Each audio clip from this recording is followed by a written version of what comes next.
depuis leur acquittement fin mars 2021, les co-accusés Laurent Gbagbo et Charles Blé Goudé n'ont pas été logés dans la même enseigne. Tandis que l'un, après quelques tractations, a obtenu ses passeports pour regagner la Côte d'Ivoire, l'autre continue de raser les murs de la CPI. Voyant son rêve s'éloigner de lui, Charles Blé Goudé s'est mis à la recherche de nouveaux alliés. Même si dans leurs différents discours chacun joue la carte de l'apaisement et de la neutralité, la relation entre Laurent Gbagbo et son ex-ministre de la Jeunesse Charles Blé Goudé n'est pas au beau fixe depuis leur acquittement. L'ancien secrétaire général de la FESCI, 1998 à 2001, en a conscience. Pour ce faire, contre vent et marée, il a décidé de se rapprocher des adversaires de son mentor, Pascal Afine-Guessant, FPI, et Albert Mabry-Twaqueus, UDPSI.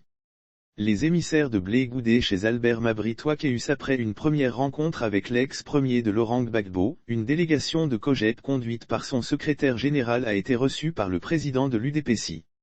J'ai accordé ce jeudi 23 décembre 2021, à ma résidence, une audience à la délégation du COJEP conduite par son secrétaire général, Dr Saraka Conan Patrice, a annoncé l'actuel président du conseil régional de Tonki. Les raisons du déplacement à l'en croire, la délégation est venue lui exprimer sa reconnaissance.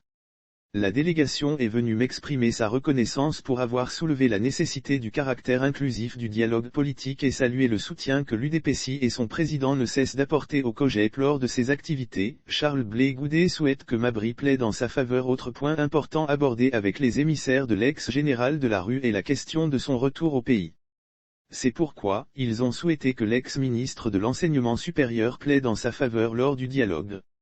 Le COJEP souhaiterait que dans le cadre du dit dialogue, nous portions également à la table des discussions, leurs attentes au nombre desquelles le retour de leur leader M. Charles Blé Goudé qui est acquitté définitivement et encore retenu à l'extérieur, a-t-il fait savoir.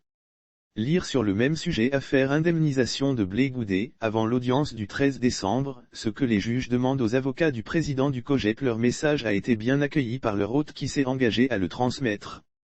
Me suis engagé à l'exprimer dès que possible afin que la richesse de nos divergences politiques conduise les filles et fils de notre beau pays à la paix durable, a promis l'ex-membre de RHDP.